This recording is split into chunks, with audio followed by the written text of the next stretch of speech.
In this next segment, I'm going to ask you about some of the people you work with.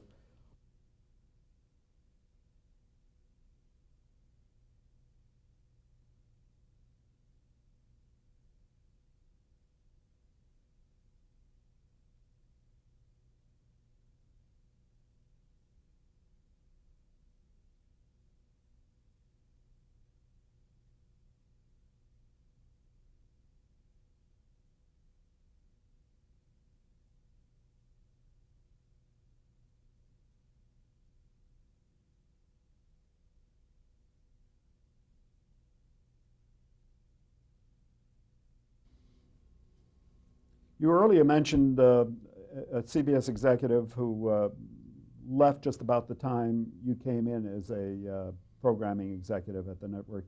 Jim Aubrey. Did you have any dealings with Jim Aubrey? Yes, he was president of the network while I was a producer, and his nickname was the Smiling Cobra, and he... Was it justified? Yeah, he was very, very, very tough, erratic. I mean, he was extraordinarily tough and ruthless, and with the staff and with everyone. So not a lot of people cried when he was fired. We've often heard that the chairman of CBS, the founder, if you would, or you will, of the network, William S. Paley, was very much into programming. Did you have any dealings with Mr. Paley? I had a lot of dealings with Mr. Paley through the years because once I was an executive, for 65 to 76, I was included in all the program meetings with the executives in New York, from research and management and everything else. And he would attend the final meetings each year when the shows were, pilots were looked at and shows were picked to go into the schedule. And he ultimately had to give his blessing to a schedule. And if he said, well, do you really want to do that? That meant better get something else. You had to learn to read the shorthand. But he was very much involved in the programming. Was he a astute programmer in your estimation? I think he was. But programming is, you can be a star programmer for a couple of seasons, but when you examine it overall, you'll see that there is no magical way. It's maybe somebody has just the right touch for a couple of years, then they don't, or maybe they're just lucky. Nobody really knows what works. You just don't know. Did you know the Beverly Hillbillies was going to work into the biggest hit? No, in fact, I wrote that it was going to be a colossal failure. Many people thought so. Many people But if I knew Paul Henning at that time, the creator, I would have had a different opinion because I realized later on what a talented man he was. Well, but nobody knows. If they knew, they would only put hits on. So when you say somebody is an astute programmer, he may be astute as to what spot they put it in, but nobody really knows what's going to be a hit. Nobody. Mr. Paley's second in command was a brilliant gentleman named Frank Stanton. Did you work at all with Mr. Stanton? Not nearly as much because he was in charge of the day-to-day operations and the governmental relationships with the Congress and the committees and all, much more. So we didn't see him much in the programming. He wouldn't even come to most of the program meetings. He was running the store, so to speak. One of the young executives in the programming department when you joined was, I believe, Fred Silverman. Fred Silverman was there, and he was in charge of daytime at early 60s when I first came aboard, and he was the wunderkind and made a fortune by putting the cartoons on Saturday mornings and taking over the soap operas. He just seemed, everything he touched seemed to explode into money. Why do you think he was able to do this? Well, Freddie is very talented, and he has more energy and drive almost than anybody I've ever seen. He can go 16, 18, 20 hours a day fooling around with television shows. For example, one time a show called Cannon, which was a detective show with Bill Conrad, was an hour long. And in those days, we'd set the schedules early enough they could make a lot of shows. Then came the argument, in what order should the shows be played? You want to have your best foot forward. So there would be great discussions about what would be 1, 2, 3, 4, 5, 6. And we went over one time to Quinn Martin's place. He was the producer of Cannon. And we sat there and we looked at 7 hours of Cannon, which is 7 shows. I'm telling you, we were cross-eyed when it was over with. And Fred said, well, I think we better see numbers 3, 6, and 2 again. And we had to sit there and watch the same program that we'd seen over. I mean, it was appalling. And then he put it on, and who knows if he put the right ones on. But he had this kind of energy and this kind of involvement and a million ideas. How important is scheduling in the programming process? Very important, very important. You don't always have too many options of scheduling, so you sort of end up with doing what is, you compromise on something. But again, it's not that tough if you have a comedy and you want to put another comedy against it. That kind of would tend to split the audience, although they do that sometimes. I don't quite understand it. Usually, if there's a drama, they like to play a couple comedies against the drama if they can. But of course, after 9 o'clock, or the 10 o'clock dramas, they're not going to put any comedies on that late. There's all kinds of rules, but it's very important, and you can't cover it here. It's just too complex a matter, but it's very important. Crucial, even? Yes. Many important programs, as we've talked about previously, were developed during the time you were at CBS. But how did it come to be that a program like All in the Family would wind up on CBS? You would think that program would wind up on a maverick network like ABC. If my memory serves me correct, it was developed by Norman Lear, and he developed it with ABC. And for reasons which are too long to go into now, they turned it down. And he got it back. In other words, they didn't keep their hold on it because they'd invested in the money. And he crossed the street and sold it to Bob Wood, who was the new president of CBS, who wanted to get some show that would cause some conversation. And he thought this one would cause them. So he bought All in the Family and proceeded to stick it on at 9:30 on Tuesday night, just before the news hour. Well, nobody even saw it there. It didn't catch on until the following summer when it went through the roof. All in the Family had been seen by a man named Mark Golden, who was in research at CBS. It was based on an English show called Till Death Do Us Part, and he saw the English show, this man from research, and brought one of them back, and it was truly hysterically funny, but it was so English you couldn't put it on here because we don't even know what they're talking about. But it was just outrageous and funny. So we'd been conditioned because we'd seen this show. So when Norman showed up with the American version of it, we were ready. And when Bob Wood, the president, said, I want to put it on, everybody said, yeah. And then they stuck it in places where it would do the least damage. Afraid everybody would call up and scream and yell. Which is not what happened. Did not happen. What sort of fellow is Bob Wood? Bob Wood is no longer with us, but was one of the truly fine gentlemen, a great sense of humor, and a wonderful leader. And it was a great pleasure to work with him as the president of the network, because they're not all as charming and decent and fun to be with as he was. But he came in with somewhat of a broom, didn't he? He swept out a number of programs? They came in because the demographics of CBS were getting to be too old, and they did.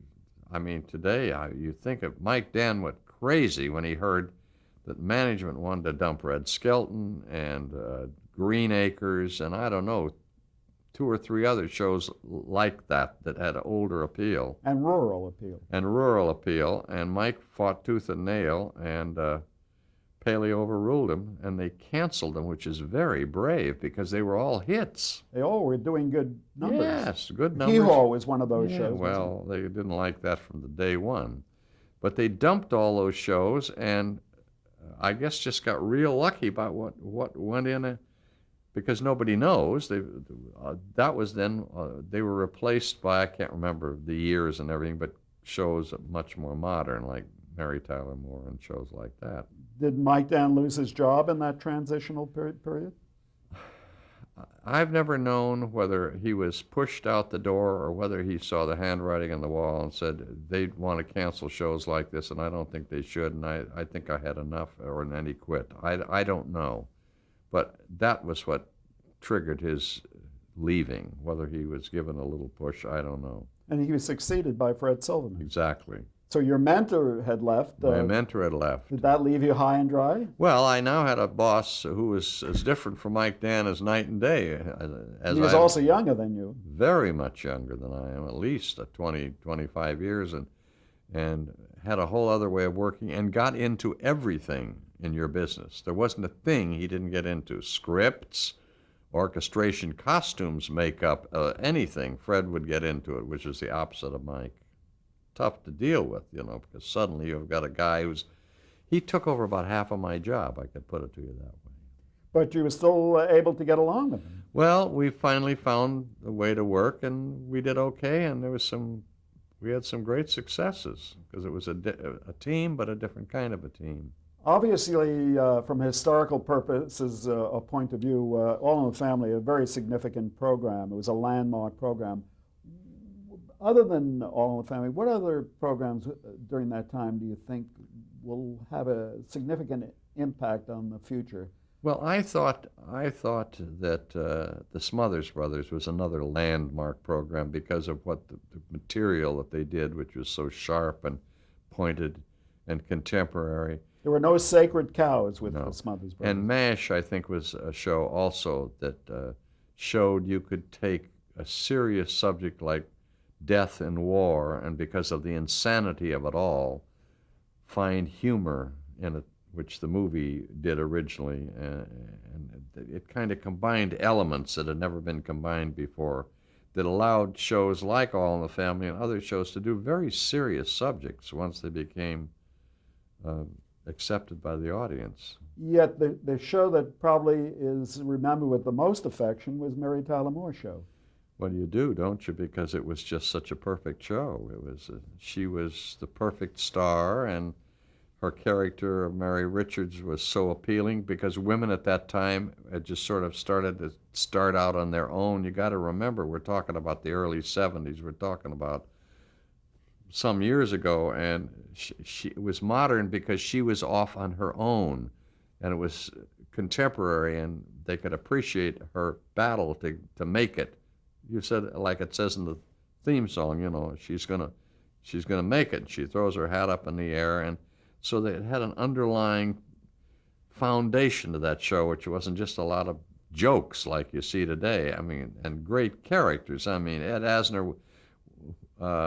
That show was cast by Ethel Wynant, who was the leading casting maven then and probably for all time. Didn't you work with her on the Twilight Zone? No, Ethel worked on casting at CBS, and we made her, Bob Wood and the other people in management made her the first lady vice president in television, and she cast she cast Mary Tyler Moore just between when Mike Dan was leaving and before Fred had gotten there. So there was nobody from New York with any ideas. Just Ethel cast that show. She put Ed Asner in, who played villains in movies. Valerie Harper was a dancer who was very ethnic.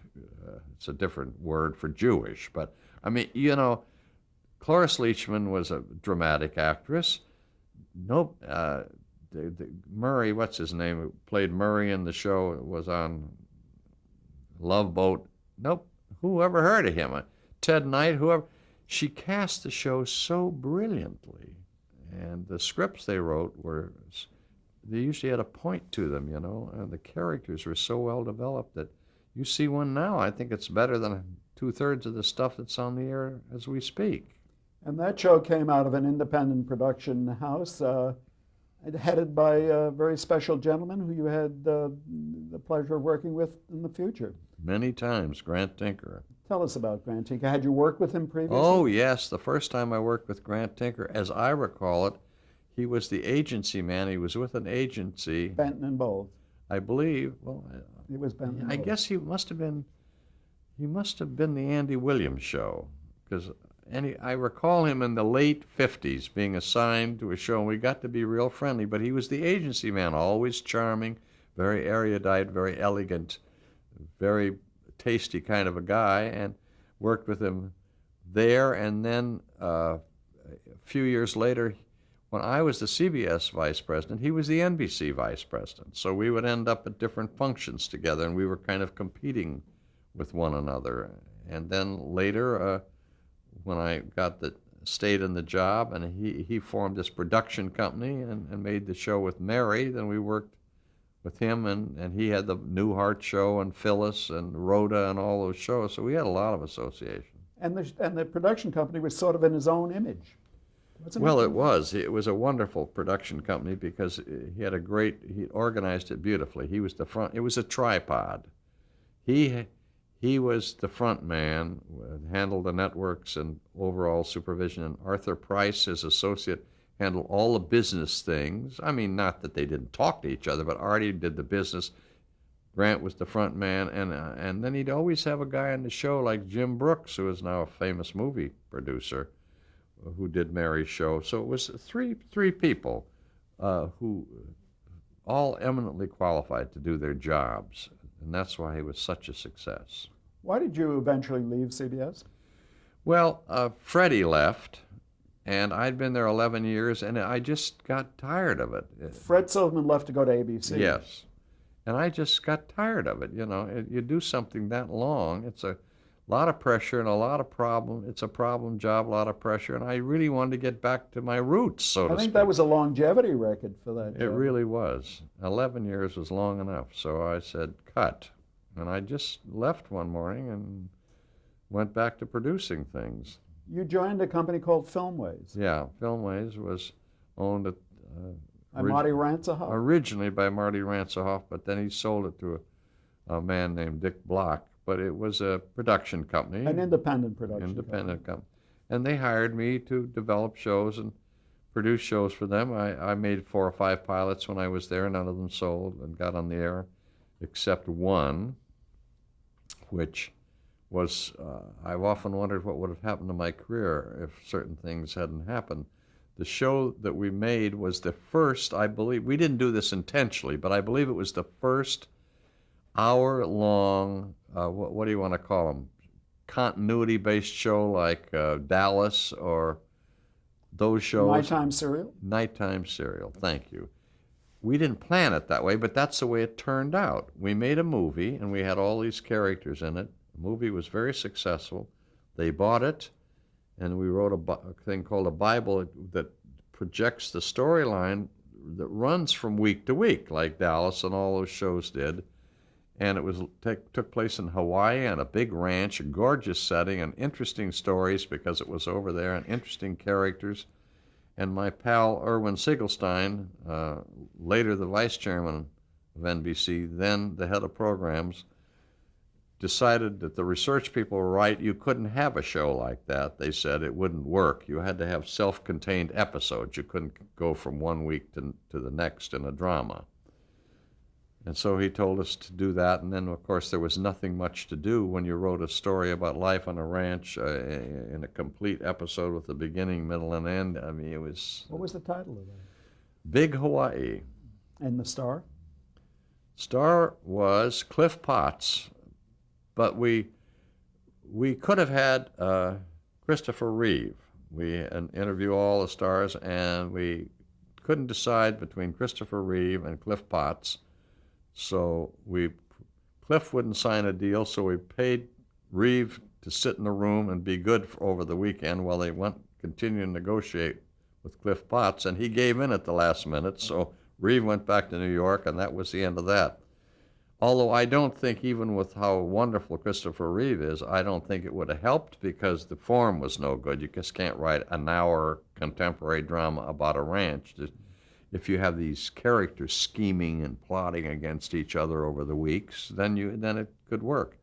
But when it began against the opening, it opened, and they picked in New York through their wisdom, the program chiefs, picked number 7, the 7th episode we wrote, which was about a little niece in the show that had really nothing to do with the show, and they put that on first, and we were against a movie on Wednesday night, which starred Elizabeth Montgomery and O.J. Simpson, and all the promos had overtones of miscegenation. So do you think we had a chance? Forget it. We're off in 5 weeks. I got 12 cassettes in the back room that nobody has ever seen. Did you have an ownership position in that? No. In 1978, according to my research, you left Filmways to reunite, in a way, with Mary Tyler Moore. Yes, I had an idea, which we won't go into now. It takes too long. We'll just say I had an idea for the Mary Richards character to go into a kind of a musical format. If you've ever seen the Larry Sanders, the Gary Shandling show, Yes. it was essentially that show 20 years ago. I want to take Mary Richards and have her go to Hollywood, and for certain reasons that we won't go into now, she got like an afternoon kind of a talk show, like Rosie O'Donnell or somebody, where she sang a little and did this and had guest stars, and she had a family around her, and the people from her old show, Ed Asner and those, could occasionally appear on the show. And I took it to her, and she's liked it a lot, but she said, I don't want to be Mary Richards anymore. So that was the end of it. Then she went on the air with this variety show that CBS gave her, an out-and-out variety show. And the first 2 or 3 went on the air, and it just didn't work at all. So the phone rang one day, and Grant said, do you think you could take your idea and not use Mary Richard, but make it Mary McKinnon, and which is a name I made up? And I said, sure. You say anything, you get a chance like that. And so we did the show. She was a star of a television series. The guest stars were real. It was 80 pages of dialogue and songs and dances, and we called it a sitvar, which was short for a situation comedy and variety show. And it went on. And Under the title Mary. Mary. And some of the shows were wonderful. I just looked at a couple of them the other day, and I thought, gee, these are nice. And I called the Museum of Television and Broadcasting and asked if they'd like to have them. So I sent them over. They said they didn't have them. So But the series didn't last very long. it lasted 12 weeks or something. But the audience had already decided they didn't like her in that form. That was the end of it. You went back to being a network executive, but for a different network. Yeah. Freddie called one morning. He had already moved from ABC to NBC, That's right. where he was the top man then. He was given the entire responsibility, not just programming, everything. Was NBC then number 3? It sure was. And Fred had been so great at CBS and ABC, they figured that the only way they could get him was to give him everything, which they shouldn't have done, because Freddie has no interest in anything but programming. He doesn't care about labor relations and the legal department. So he went over there and had all these other responsibilities, which kind of tied his ability to concentrate, because they were on his case all the time. And he brought me into Hollywood to do the same kind of a job. Brandon Tartikoff, who later became the president of the entertainment division, worked for me when I first went over there. And In what capacity did Brandon? he was, I think he was in charge of comedy programs at the time. What was your impression of Brandon? Oh, he was a wonderful young man, bright. Did he remind you of the younger Fred Silverman? Not at all. And well, in one way, because he's very driven and very energetic and everything, but he's a totally different personality than Freddie. Totally different. A little more mellow, and Freddie was kind of a fearful guy when he would get cranked up. He could be confrontational. Very confrontational, and Brandon wasn't like that. He was easier. He didn't frighten people. So Fred asked me to come over, and I don't know. I said okay, and I did that. And after a year or two, they shifted around to where all the presidents of the entertainment networks moved to California. So there was no need for a vice president in charge of programs. So I said, give me movies and miniseries, which is my loves. And they made me the senior vice president of movies and miniseries and special projects. And I went over into that department and did Hadn't you already done movies and miniseries at Well, CBS? I supervised some that were under Phil Berry, who I hired to do them, but I took the active line position at NBC. And, out of all the stuff that we did The Burning Bed with Farrah Fawcett, which was a big hit, in Wallenberg with Richard Chamberlain, and particularly an Early Frost, which was the first movie about AIDS ever done on the network, and a movie called Special Bulletin, which was done in actual time, like in a newscast, with some terrorists who had a bomb off of Charleston on a boat. We did some really... Don Olmeyer was the producer. Exactly. And it was very gratifying very often working in the movies. But then I got tired of that after 3 or 4 Had you years. succeeded Ethel Wynant in that job? Well, the job really didn't exist till I took the job. There was a movie head and a mini-series head, but there never was one person responsible for the whole thing. So I became responsible for the whole thing. Ethel was primarily casting at NBC when she came over there. And it was just putting it all together and turning out 24 or 5 movies, 30 movies a year. That was a big challenge. Now, Fred Silverman was not able to turn NBC's fortunes around. He was not able to turn them around. In fact, I have heard from some people, I don't know if this is true, but I heard it several times, that in his efforts to turn it around, he spent $500 million and didn't turn it around. And that's when Grant Tinker came in, and again, our paths crossed. Grant's the chairman, and I'm in charge of movies and miniseries, and so we worked together for a couple of years. Did you know Thornton Bradshaw, who I came didn't. in with I Grant? didn't, no. In your opinion, would it have been better, you think, if Fred Silverman had focused solely on programming? Well, it would have been better, but apparently he or his lawyer or his representatives must have decided that for him to move from ABC, he had to have more, and it wasn't just more money, it was more power. I think it was a mistake. And during this time, Brandon Tartikoff was developing as a After I went over to being the senior vice president in charge of movies, Brandon was upped to the president of the entertainment division, reporting to Freddie. So he was the president of NBC Entertainment. He took over the job of all responsibility for all programs. And you were there on the scene at that time. What program turned NBC's fortunes around, if we could? I think Cosby really was the one that put it into orbit, but other things like Cheers and Hill Street Blues, which started very low ratings, but Grant stuck with them and Brandon stuck with them, and by the end of a year they were big. I think Cosby and Cheers and Hill Street Blues were the main turning points. There may have been other ones, but they were certainly important. Please, if you would, briefly, could you put in perspective the importance or the role of miniseries and movies made for television in the overall scheme of things? In those days, they were quite important. I don't quite know what their role is today, but in the days I was there, like 10 years ago, they would do movies about things, stories. They would do comedies and dramas and stories that people wrote. And they were as good as the stories. Sometimes they were real incidents, but not too often. Like the terrorist bomb, Special Bulletin, was fictional.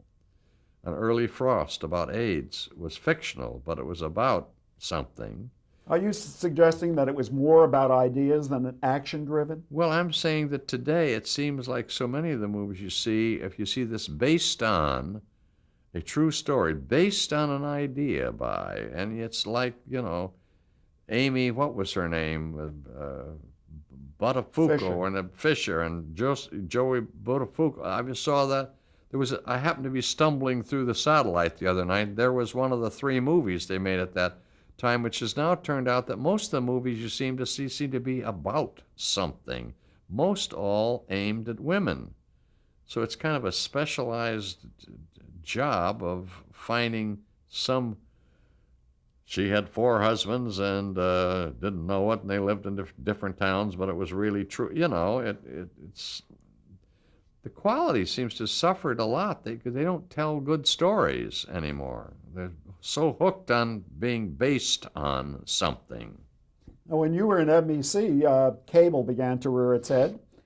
Did it have an impact on the programming at the network? Not really when I was there, and I left in the mid-'80s, and it really didn't by then. We have to pause now. Okay. And I think one more.